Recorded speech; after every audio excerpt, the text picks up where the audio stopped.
They did a survey in the marketing or SEO space of all different job listings. And there's definitely companies now paying a premium for people who have AI skills. But I imagine it would translate across lots of different industries where if you have some AI capabilities or knowledge of automations or ChatGPT or anything, any kind of AI tools, that's going to put you ahead of like so many other candidates. I expect that talent is going to benefit from that value creation. It will not be transferring to companies.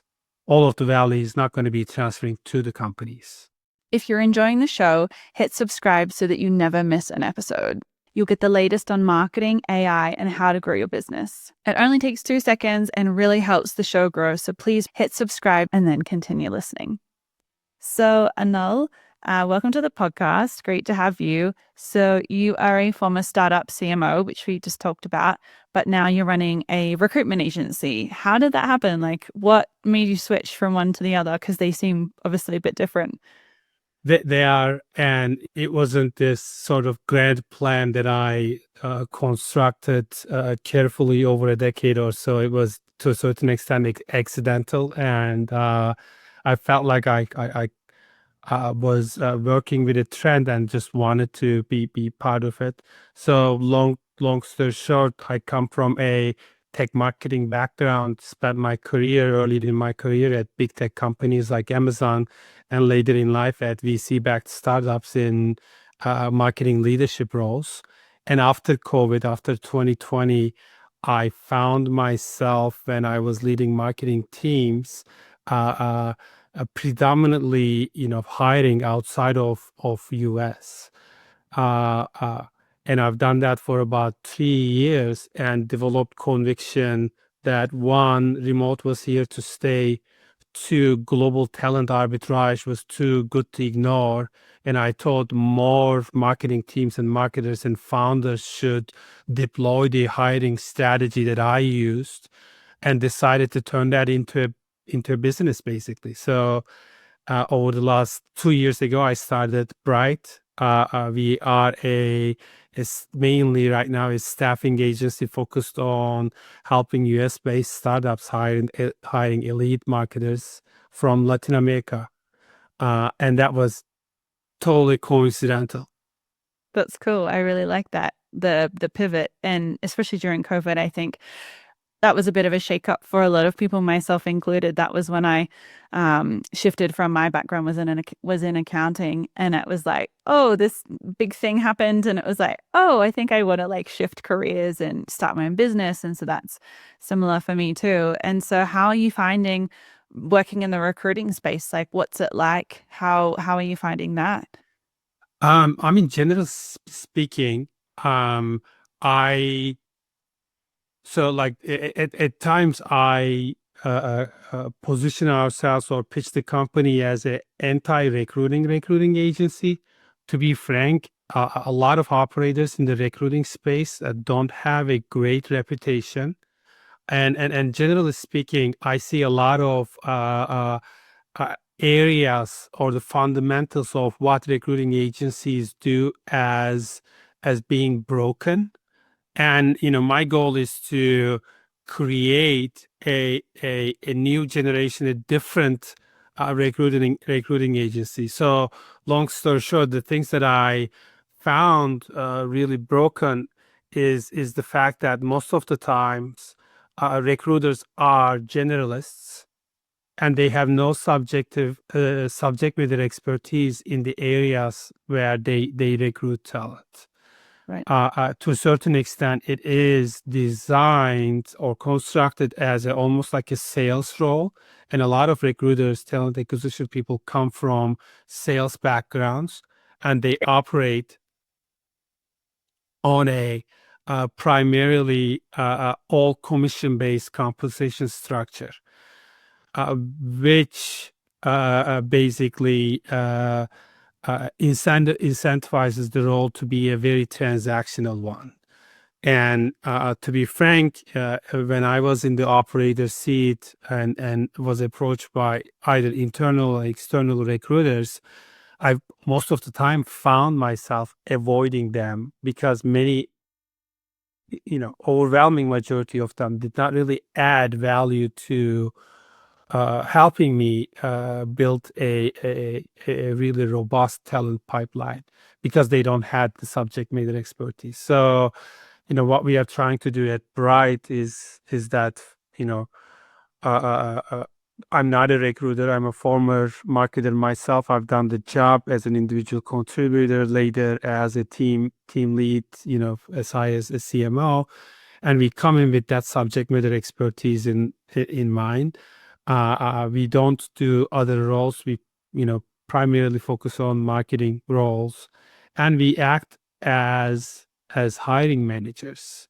We go way deeper into the recruiting process and do multiple rounds of interviews, in-depth interviews in that subject matter expertise before we recommend anybody to our clients. So it is a very important function because when an organization is growing, uh, uh, a hiring manager might find themselves in a very hectic, busy environment, dedicating 30-40% of their bandwidth to just to hire their teams. And that can be really not just a time intensive process, but also an exhausting process while doing the job and building the team. So we believe a lot of companies need help, but unfortunately, uh, uh, the industry was shaped, I want to say, 4 or 5 decades ago, and have been doing the same thing, the same way over and over again. Yeah, it's definitely an interesting industry like recruiting. They're very pushy and, typically, very, yeah, kind of like ball busting, pitching both on both sides to the Yes. to the candidates and also to the businesses. And I know like sometimes like I don't know years ago when I looked at job listings and they're specifically like no recruiters, like do not contact us. So I can imagine like it's a very yeah, interesting space to be in. But then, like you mentioned, to come in not as a recruiter, but with the marketing background, so that like, okay, this is what makes a good marketer, and these are the people we need to hire. I think that would definitely like be a competitive edge for you. Yeah. So far the reaction has been, very, very, very, very positive. But just like you said, at times there's a lot of negative perception about recruiters and recruiting agencies. And, we get our fair share of those type of reactions as well. But becoming an entrepreneur, helping others build amazing teams have been a very rewarding experience so far over the last 2 years. That's cool. That's cool. And so when you say like you're recruiting people in Latin America primarily, are they people that then relocate to the US or are they working remotely or No, like what does the system look like? Yeah. they work remotely. So we primarily really help companies build remote teams, and most of the time focus on mid-level hires. So not necessarily sort of entry-level junior hires. The type of talent that we end up recruiting generally ends up being somebody with 5 to 15 years of experience and have a deep expertise in a subject matter area. Like it can be growth marketing, it can be media buying, it can be SEO, it can be demand generation, marketing automation.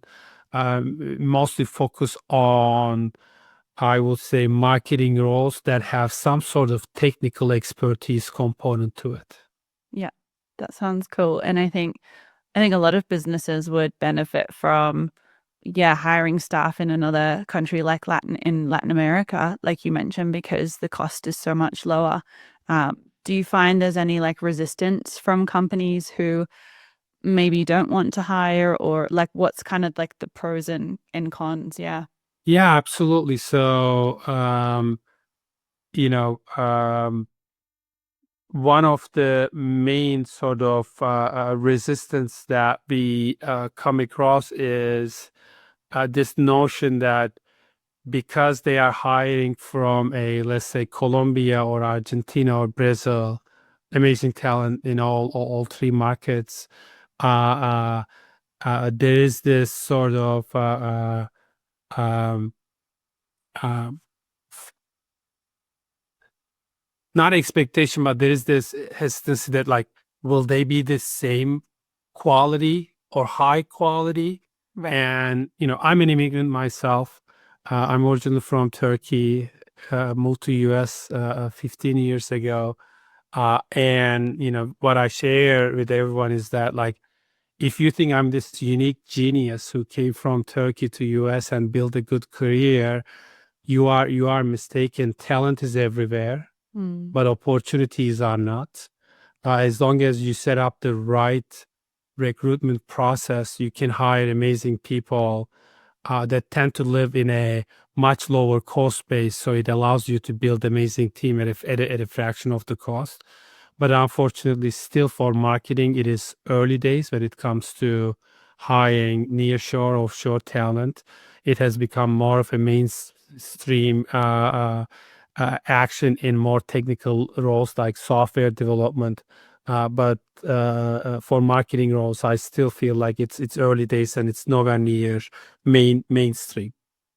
Yeah, no, I knew, well, I knew two people. One of them was from Colombia, a software developer, and another one from Ukraine. He was a web developer. And yeah, I think it's very interesting because, it gives these people opportunities to earn a higher salary, but then it also gives the company a way to, cut costs in a way. And, different cultures obviously bring different perspectives and freshness. And I think there's a lot of benefits to doing that. But I imagine in marketing, because of maybe a language barrier, there's more resistance. I'm not sure. Yeah. Yeah, it's just, language is one of those things. And to a still certain extent, when people think about marketing, they think about maybe more traditional marketing roles like communications or brand marketing. And there is some hesitancy behind, hiring a marketer, from a country where, their native language is not English. So I think, that's the main hesitation. But once they basically end up talking with candidates, what they end up realizing is that cost savings are actually maybe the secondary or third benefit of this type of hiring. They realize they can actually hire somebody a lot more higher caliber than they could attract in the US. So at the end of the day, top tier talent is high on demand. And let's say a mid-market company or a new early stage startup, they don't really have uh, the tools to attract a talent that would want to go work, let's say, Amazon or Uber or what have you, right? Right. A lot of Uh, competition. yes, a lot of competition, and I'm just removing the cost of it aside. Just the being able to attract that type of talent is very difficult, and on top of that, it is costly. And on top of that, there's tremendous turnover. In the US, average employee turnaround is around, I think, 2 years. Yeah. Same in And Australia. Yeah. yes, so and what our clients see is that they end up attracting higher caliber talent that they could attract in their own markets. Their tenure is a lot longer. They tend to stay longer because this is an amazing opportunity for them. They Right. are making a way above market where they live, and they are working for a great American company where they are getting most of the time much better career development and experience. Mm-hmm. And cost comes to me at the very end because um, being able to hire a higher caliber talent set that tends to stay 4 or 5 years with you is a lot more attractive than what most companies face within their local markets. Right. No, that makes a lot of sense, especially because it's not only like costly to rehire and retrain, but also super time consuming on the CEO or the team. Yeah, I mentioned there's a lot of time that goes into it. There's a lot of information that employees have in their brain from working in a role that gets lost every 2 years. Like that's really hard for a company. And so I know we mentioned before we hopped on the call a bit about how you're automating the recruitment process using AI. Mhm. Could you maybe just speak to, yeah, what that looks like in your firm, how you're using AI or automations in that process? So like it starts from sourcing, screening to all the way into interviewing. So at the end of the day, recruiting almost looks like most of the time as almost like a sales process, right? You need to build your top of funnel and, take them through multiple steps to the wedding. And at the end, you have qualified candidates for jobs. Mhm. So we use AI in sourcing, finding the right talent, basically screening profiles, screening resumes. We heavily use automation in our recruiting process. Basically, once we find the candidates we like, reaching out to them, basically convincing them to schedule an interview with us and taking them in multiple rounds of interview processes over the last couple of months. We even started using AI recruiters to conduct interviews. So at the end of the day, we talked with a lot of candidates, and just the scheduling piece becomes a tremendous bottleneck when it comes to talking with the right candidate at the right time based on our availability, their availability, and AI removes a lot of bottlenecks in that process. And we have received really good feedback from some of the candidates with the, sometimes it feels weird, but the convenience of it is really great and allows us to move a lot faster. Um, so those are the areas where even a small recruiting staffing agency like us with, 5 people, uh, uses AI to really helps us, I will say, punch above our weight. Mm-hmm. Yeah, that's cool. I think that's a big piece of AI that maybe goes unnoticed or maybe unspoken about a lot is, there's a lot of fear around AI is going to take jobs and AI is going to, replace people in organizations. But it's almost like what you mentioned. It's a tool that's going to expand the reach, expand the output of a company rather than taking away certain jobs. It's a way to reach more people, have more customers while keeping like a lower staff base, for instance. So I think that's a really cool point. When if it is used by especially smaller organizations, it can be a great equalizer. A lot of small businesses, a lot of medium-sized businesses, if they use it the right way, they will see that it will enable to enable them to do things they were never able to do. Um, I don't want to downplay the replacement talent. I think we will see a fair share of that.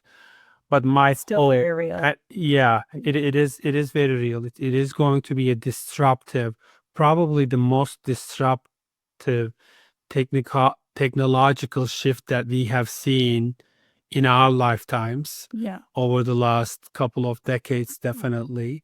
Yeah. Having said that, I am positive about the fact that it will also enable a lot of individuals and companies do things that they were never able to do, and will create a lot more opportunities as well.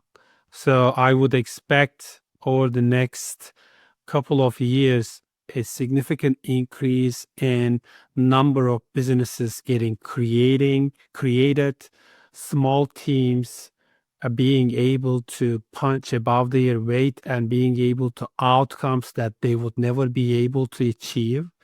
And then hopefully those two dynamics combined will result in a net positive impact than a net negative impact.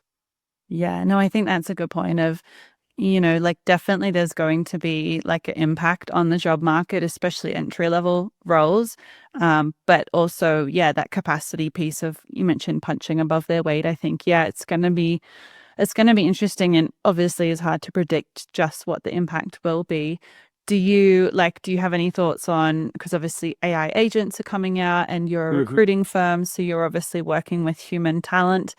Like, are you concerned about agents, or are you kind of feeling more protected because you're doing the mid to high level roles, or what are your thoughts around that? Yeah.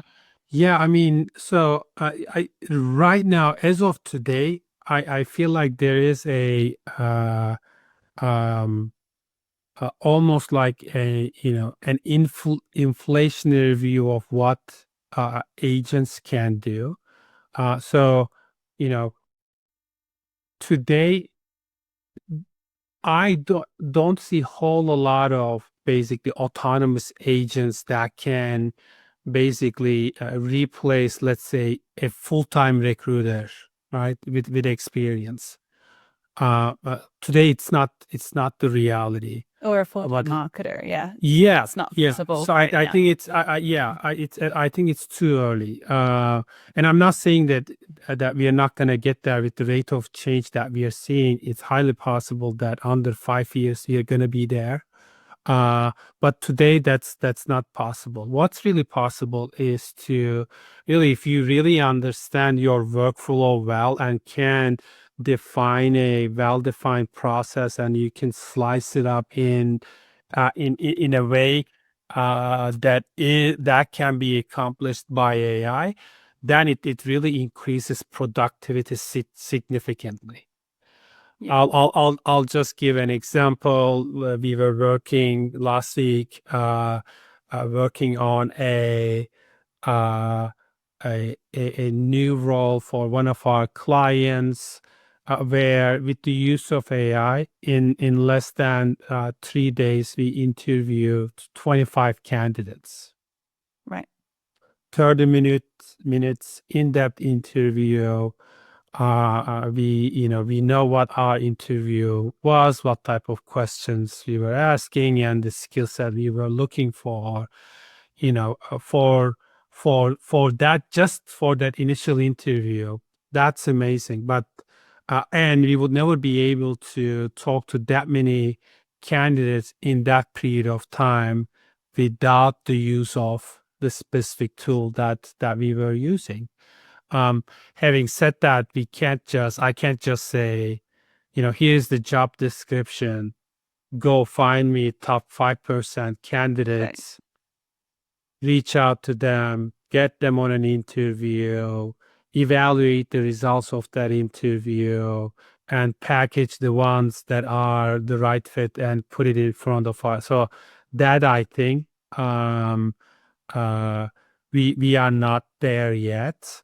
Uh, I'm not a AI researcher.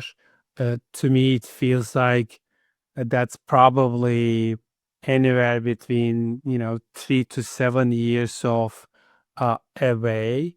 Uh, uh, but but what I can't overemphasize is the fact that it's not an overhype. Like, it's not crypto, it's not Bitcoin. Uh, it is real, and especially over the last 9 months, the capabilities significantly improved. And the worst thing candidates, other marketers can do is to ignore AI.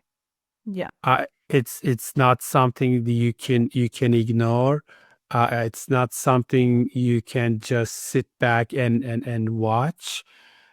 If you want to have viable, desirable skills in the marketplace, all of us has to get our hands dirty, get in the weeds, and learn how to best utilize these tools to achieve more with less.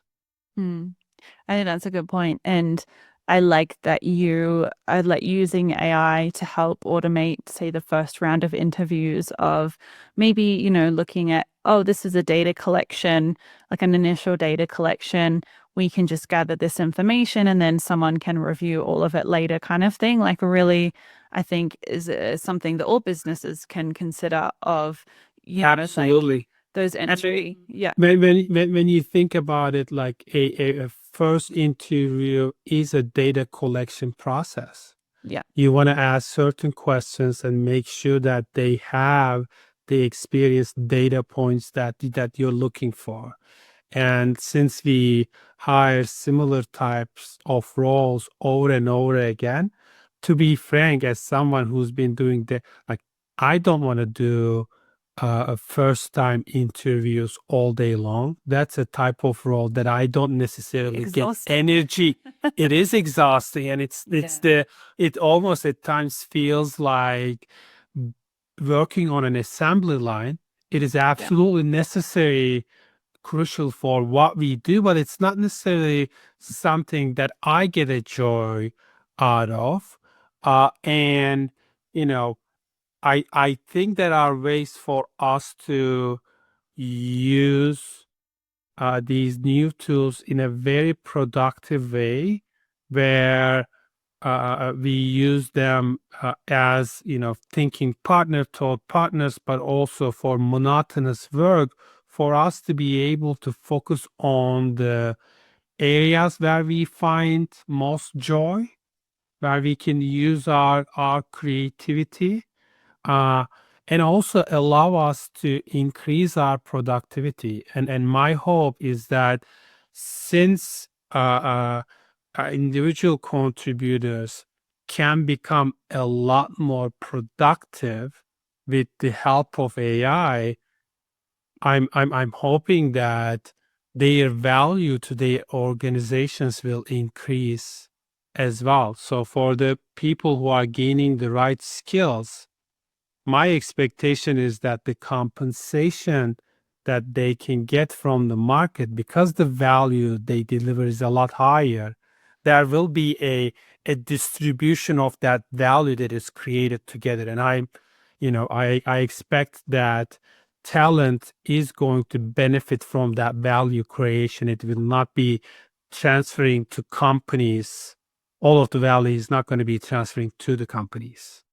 Yeah, I agree. And it was something someone else mentioned actually, is they did a survey in the marketing or SEO space of all different job listings. And yeah, there's definitely companies now paying a premium for people who have AI skills in all different. I mean, this is in the marketing industry, but I imagine it would translate across lots of different industries where if you have some AI capabilities or knowledge of automations or ChatGPT or anything, any kind of AI tools, that's going to put you ahead of like so many other candidates and get you in front, and get you a higher salary, like all of it. I think it's only going to help your cause, not hurt.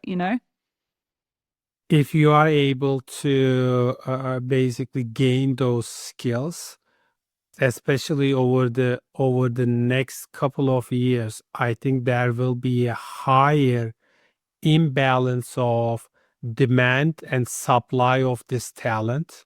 Supply will be low, demand will be really high, and that allows for that talent to be able to command a premium on their skill set. Yeah. I think it's basic economics when it comes to when there is imbalance between supply and demand. There will be a moment of gold rush, if you will, over the next couple of years Yeah, I think so too. until others catch up. Yeah, I think like it will raise the bar for a lot of people. And I think not only will it help with job security, but it will help with, yeah, like increased pay and probably also increased job satisfaction because you're learning new skills and there's new challenges and there's new ways to do things. And like you mentioned, you can get AI now to do the things we don't want to do. So we can focus on the stuff that we enjoy and, that makes us feel good. And so I think there's like a multi-tiered effect, oh, like positive effect of embracing the AI and leaning into it. Yeah. Yeah, I don't want to underestimate change is hard.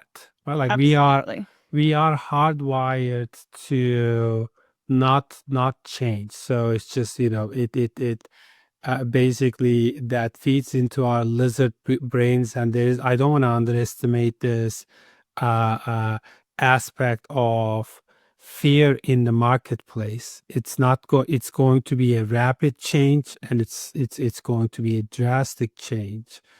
But I don't necessarily think it's all doom and gloom. There will be plenty of opportunities. And for the people who are able to adapt into this environment, many people will be reading really big benefits. Yeah, I think as well, the harder something is, or the more, like you mentioned, people are very resistant to change. There's a huge opportunity there for the people who go, yes, I don't like change, but I'm going to embrace it for my own sake, for the sake of my future. And those people are going to future proof themselves in the age of AI. And that, if you can sit with the discomfort and the overwhelm of not knowing what you're doing and just start learning and learn a little bit each day, like I think that will just put you miles Yeah. ahead of everybody else who's And scared and here is the here is the sort of thing that I want to share with a lot of people. Nobody has figured this out. Okay, we yep. all deal with imposter syndrome, and uh, there are no basically established marketing AI experts, and everybody is figuring it out as we speak. All you need is really that will and the hunger to figure things out, and put yourself outside of your comfort zone and say, you know what, I want to figure it out, and just go test and try. Yeah, especially because like AI tools are constantly changing and the market, like the industry of AI is constantly like being updated. So just because someone, was it or is an expert today doesn't mean they will be tomorrow as well. And so it's like, things are just moving so quickly that I think just having any knowledge of AI or any experience of it and keeping that learner's mindset of I don't know everything and that's Yeah. okay, but I'm willing to learn. Like that's that mindset because we fall into the trap when we're like, oh, I know everything and I'm an expert and nobody can tell me anything. Like that's, I think, a trap that, yeah, people can fall into in any industry, but especially in AI. Like, oh, I know what I'm talking about. So, yeah. Completely agree. Yeah, yeah, yeah. Cool, cool. Well, we're coming up. We got a few more minutes, but are there any specific like AI tools that you really love working with, either in the business or in your personal life?